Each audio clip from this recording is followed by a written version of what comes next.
The first time my sister said the debt was mine. She was standing under a wall of white roses that cost more than my first car. My parents had rented the largest private room for Marissa's rehearsal dinner, even though the wedding itself was still 2 days away.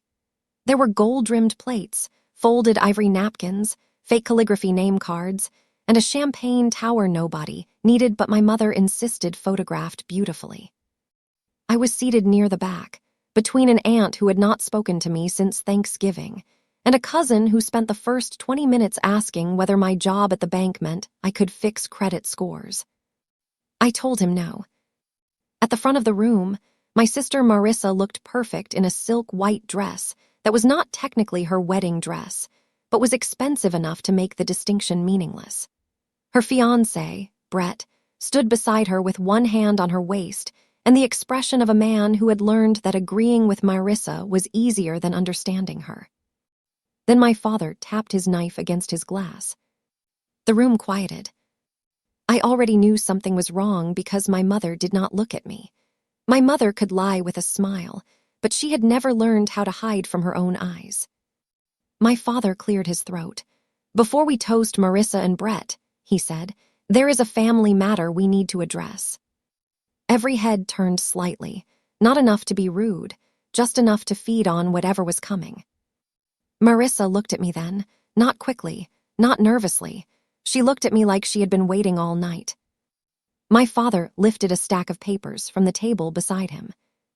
Collection notices, loan statements, credit card summaries, a copy of a signature page. My name was printed on all of them. "This," my father said, voice tightening, "is $62,000 of debt." Someone at the table inhaled. My sister pressed her fingers gently to her lips like a woman trying not to cry. It would have been convincing if I had not grown up watching her practice expressions in bathroom mirrors. My father pointed the papers toward me. "Marissa found out this week that debt collectors have been calling her vendors because you used her address on these accounts, on the week of her wedding." My cousin stopped chewing. My aunt whispered, "Oh my God."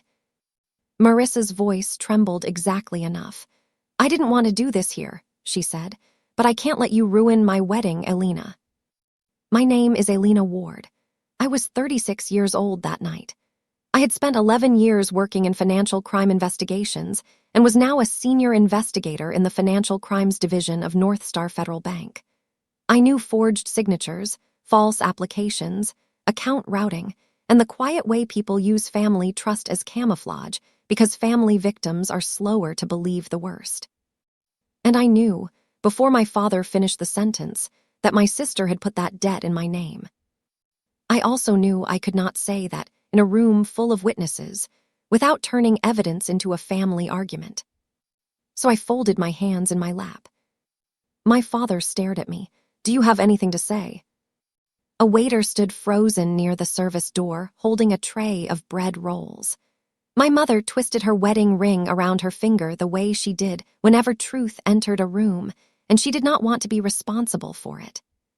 Brett looked uncomfortable, but not enough to move. Marissa whispered, "Just admit it." I looked at the papers in my father's hand. Then I looked at my sister. "I have already filed the proper report," I said. That was all. Marissa blinked. She had expected tears. Maybe anger, maybe a scene. She had not expected procedure. My father slammed the papers onto the table. "A report? You think this is about paperwork?" "No," I said quietly. "I think this is about signatures." The room went still. For 1 second, Marissa's face changed. It was tiny, so quick most people would have missed it. Her eyes hardened. Then she let her mouth tremble again. "You're unbelievable," she said. "Even now you're trying to sound superior." My father turned to the room like a man presenting final evidence. "This is what she does. She hides behind bank language. She makes everyone else feel stupid. Meanwhile, her sister is 2 days from getting married and debt collectors are calling the florist." My mother finally spoke. "Elena, sweetheart, if you need help, we can talk about it after the wedding. But tonight is about Marissa." After the wedding.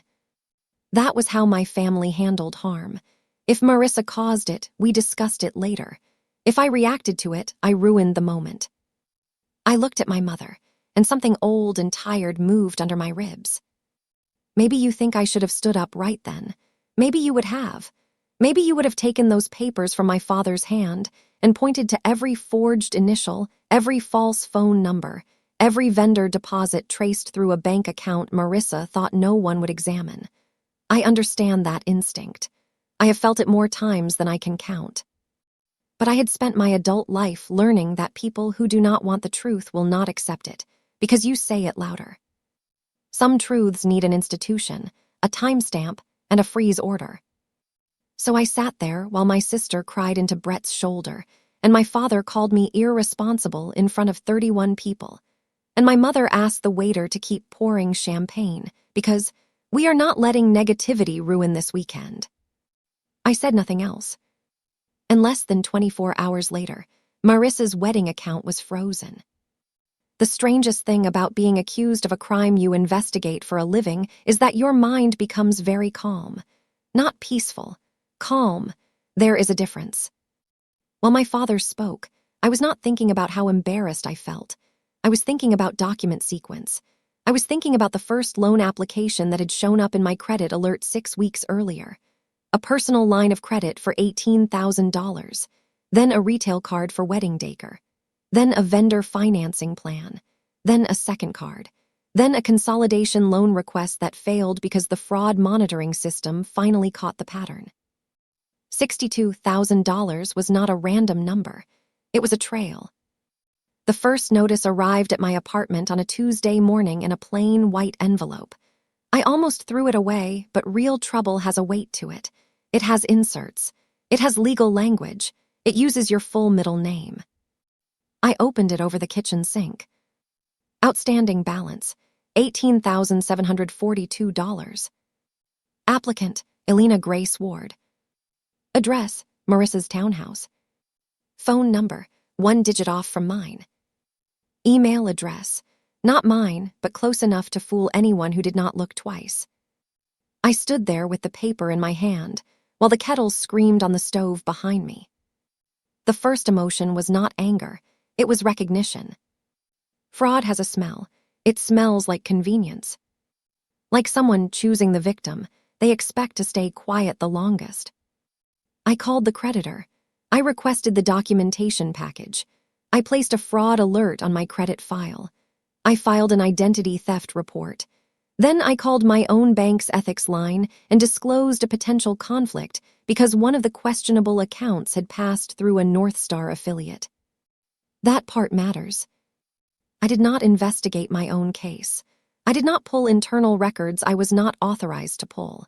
I did not use my position to retaliate.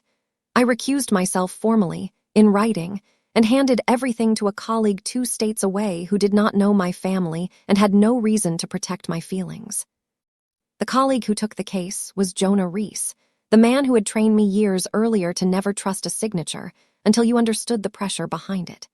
By the second week, he called and said the evidence pointed toward a family member with access to my old documents, my address history, and my mother's maiden name. There were logins from a device connected to Marissa's wedding planning email. There were vendor deposits moving through a joint wedding account.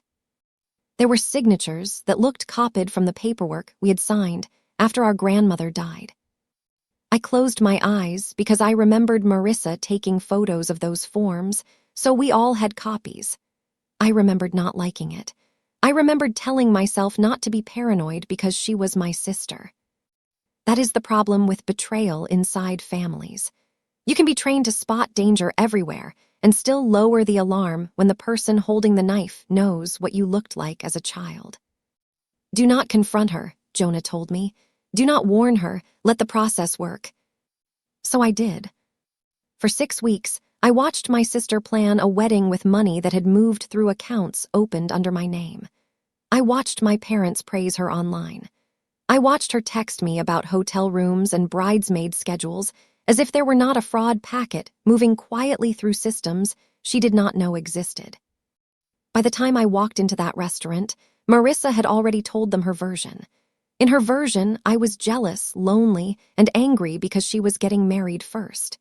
She said I had opened debt in my own name, used her address, fallen behind, and tried to blame her. It was absurd. It was also emotionally effective. My family did not need facts when the lie gave them a familiar role to play. Marissa was fragile. I was difficult. She needed protection. I needed correction. That had been the family arrangement since we were children. Marissa broke things and cried. I explained and was called harsh. Marissa borrowed money and forgot. I kept receipts and was called cold. When we were teenagers, she once blamed me for damaging my mother's car while I was not even home. My parents believed her until the neighbor's camera proved otherwise, and my mother still told me I could have been nicer about proving it. That sentence shaped more of my life than I like to admit.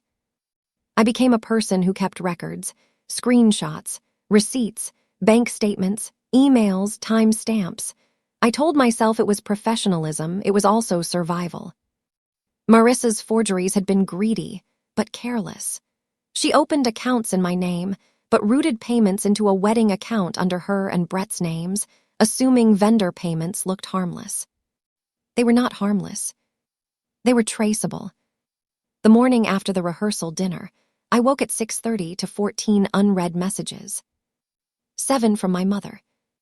3 from my father. 2 from Marissa. 1 from Brett. 1 from an aunt who had apparently decided the best response to alleged financial crime was a Bible verse about envy. I read none of them. At 7:15, Jonah called. "I'm sorry to call early," he said. "You're not." He exhaled through his nose. Jonah never laughed unless a case had become particularly ridiculous. "The bank is moving today." I stood in my kitchen in bare feet, looking at the gray light over the city. Today, the wedding account at North Star Community is linked to funds associated with the disputed applications. Legal approved a temporary freeze pending investigation. Branch leadership has been notified. The account holders are likely to be informed when they attempt access. The account holders. My sister and Brett.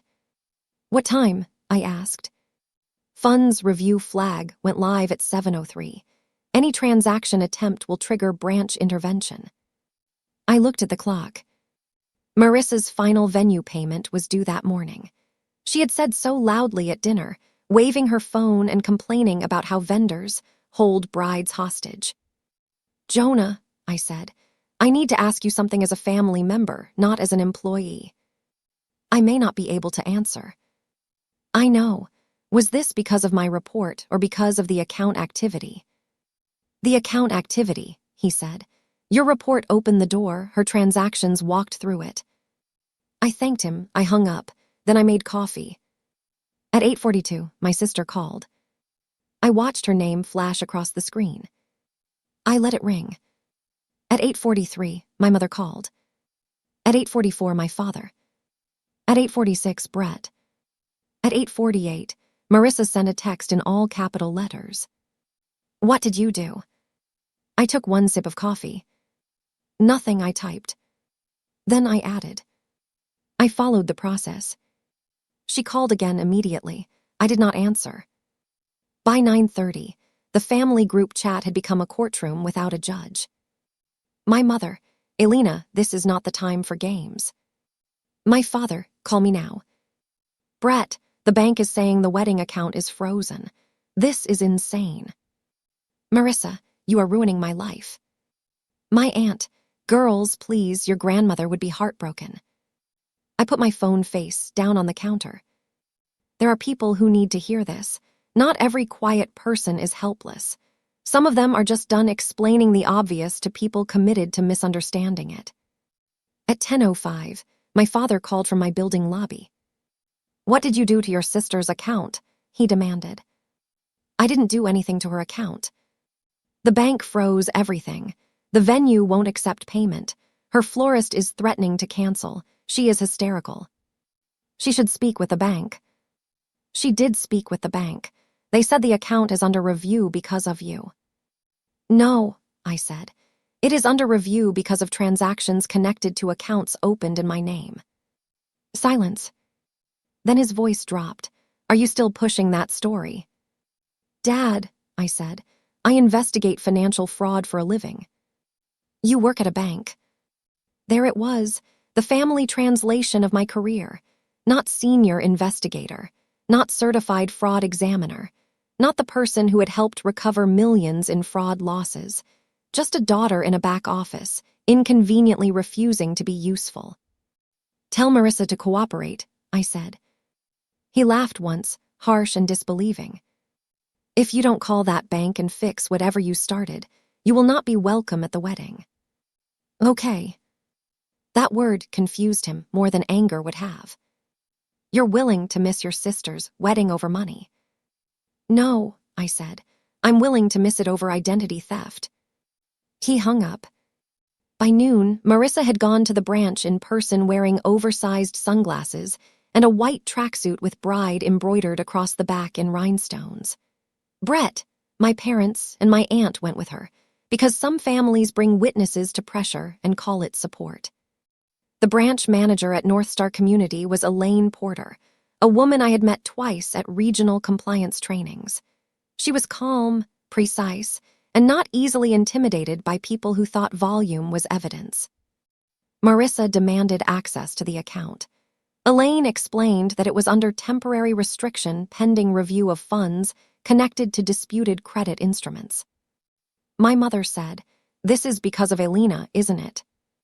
Elaine did not answer that directly because professionals do not turn investigations into family gossip. She said, "The restriction is based on account activity and verified fraud claims associated with related financial products." My father leaned forward. "My daughter works for your bank. She is abusing her position." Elaine opened the file. "Your daughter formally disclosed a conflict and recused herself. She has not accessed this investigation." For the first time that day, according to Brett's voicemail, the room went quiet. My father said, "That cannot be true." Elaine looked at him and said, "Sir, the recusal was recorded before the account freeze. We have a timestamp." At 12:20, Elaine called me from the branch line. "I apologize for involving you directly," she said, "but your family is requesting that you appear to confirm you are not contesting the account." I closed my laptop. "They want me to come there." "Yes." "Do you need me there?" A slight pause. "No, but legal says you are permitted to be present as the named victim if you choose. It may reduce further claims that your absence is manipulation." That was a very Elaine sentence. I looked at the rain beginning outside my window. "I'll come." When I arrived at the branch at 1:08, my sister was standing by the glass wall of Elaine's office, mascara streaked under both eyes, phone clutched in one hand like a weapon. My father was packing. My mother sat stiffly in a chair. Brett looked at the floor.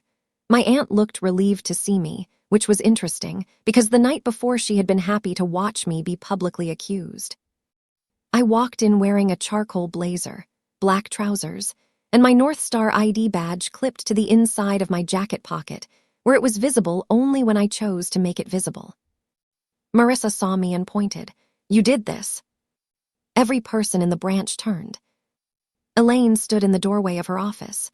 "Ms. Ward," she said professionally. "Ms. Porter." My father looked between us. Something shifted in his expression. He had heard the tone, not friendly, not casual, professional recognition. Elaine stepped aside. "Thank you for coming." Marissa laughed through tears. "Oh, now everyone is so respectful. She works in some back office and suddenly she's the queen of the bank." I looked at my sister. I said nothing. Elaine led us into the office. There were 6 chairs and 7 people, so Brett stood. The glass walls made the office feel both private and exposed. Customers walked past pretending not to look. Employees at the teller line moved with the careful energy of people who know a scene is happening but have been trained not to react. Elaine sat behind the desk. She opened the file. "I want to state for everyone present," she said, "that this meeting is informational. It is not a negotiation. The account restriction is active and will remain active until the review is complete. My wedding is tomorrow, Marissa said. Elaine looked at her. I understand. You don't understand. The venue needs the payment today. I understand the timeline. Then unfreeze it. No. The word landed cleanly. My father leaned forward. There must be a supervisor. There is, Elaine said. The regional fraud office has reviewed the restriction. Marissa pointed at me again. Her office. Elaine folded her hands. Ms. Ward is employed by North Star Federal in the Financial Crimes Division. She disclosed a conflict at the beginning of this matter and is not assigned to the investigation. My mother turned toward me slowly. Financial Crimes Division. Not works at a bank, not does paperwork, not back office. I saw the phrase enter the room and rearrange what people thought they knew. Brett finally looked at me. You investigate fraud. I did not answer him. Elaine did. Ms. Ward is a senior financial fraud investigator, she said, and the named victim in this matter. Named victim. Marissa made a sound like the word had physically touched her. My father said, victim. No, this is backwards. She is the one who. Elaine slid a document across the desk, not to him, but to Marissa. This is a copy of the identity theft affidavit associated with the accounts opened under Ms. Ward's name. This is not the full evidence packet. That packet is not available to you in this meeting. However, I can tell you that the review includes electronic application records, vendor payment traces, signature comparison, device information, and account routing. Marissa's face went white in a way no thumbnail text could exaggerate. My mother whispered, device information. Elaine continued. The wedding account received or attempted to process payments connected to disputed credit products.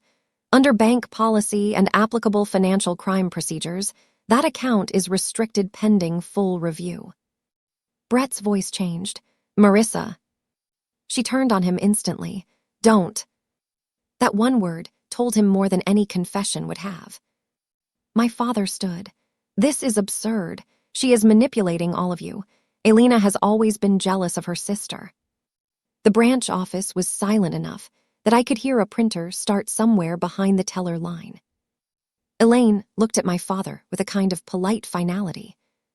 Sir, she said, jealousy does not generate IP records. I looked down because I almost laughed, and it would have been inappropriate. My aunt crossed herself. Marissa began crying again, but it was different this time. There was no audience rhythm to it, no careful tremble. This was panic. The wedding can't stop, she said.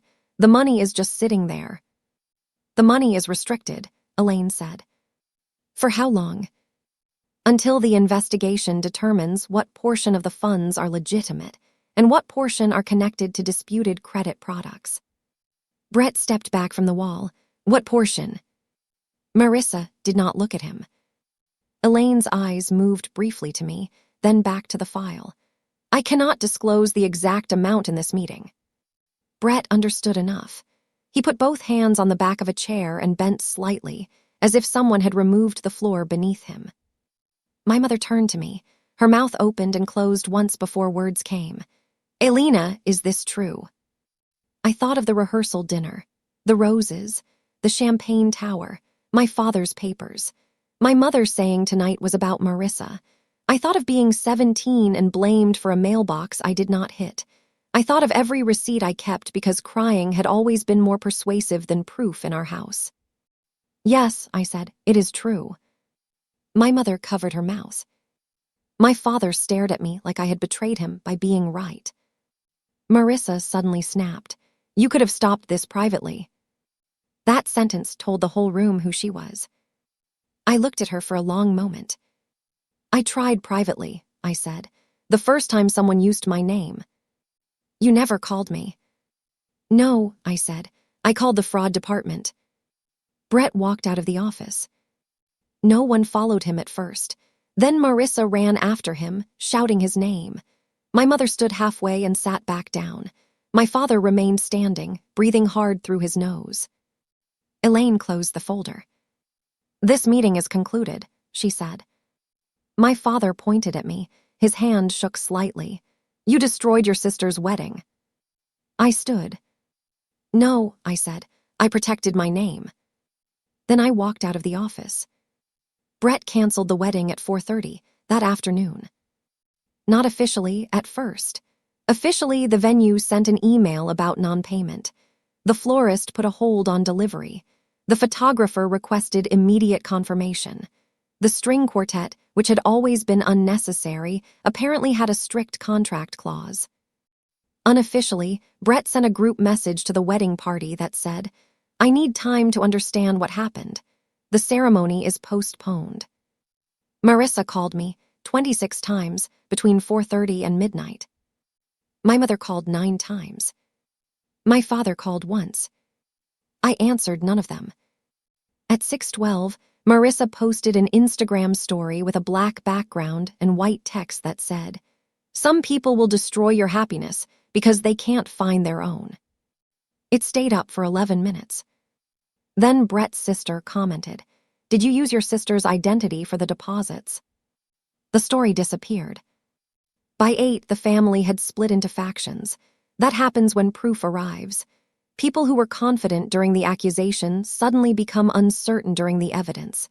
My aunt sent me a text that said, "I always knew something was strange." I did not respond. She had not always known. She had always watched. My cousin sent, "Are you okay?" That one I answered. "Not tonight," I wrote, "but I will be." The investigation did not finish that day.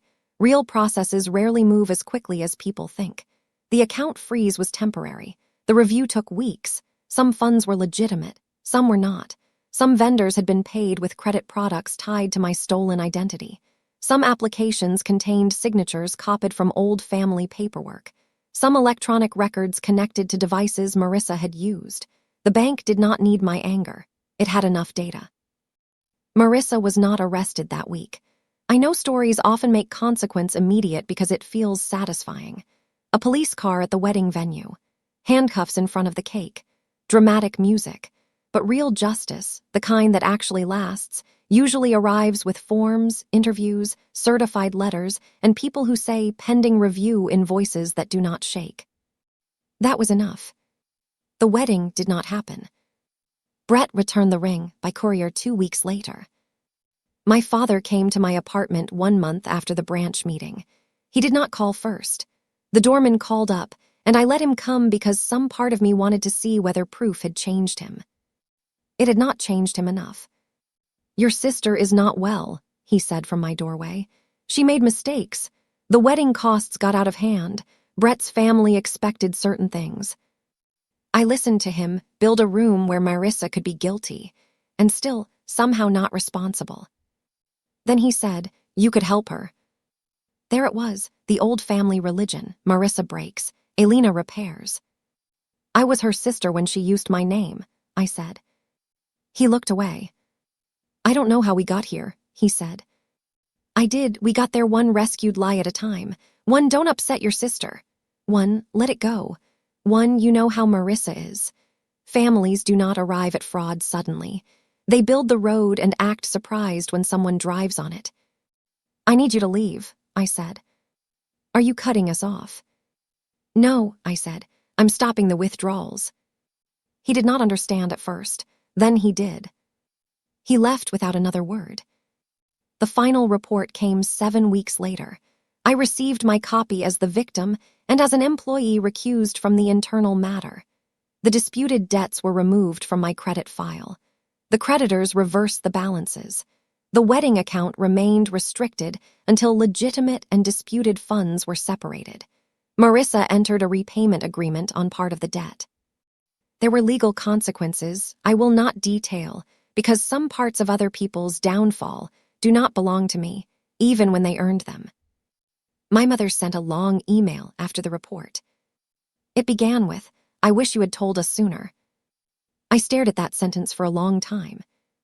Then I searched my email and found 6 messages I had sent over 6 weeks, each one short, factual, and ignored.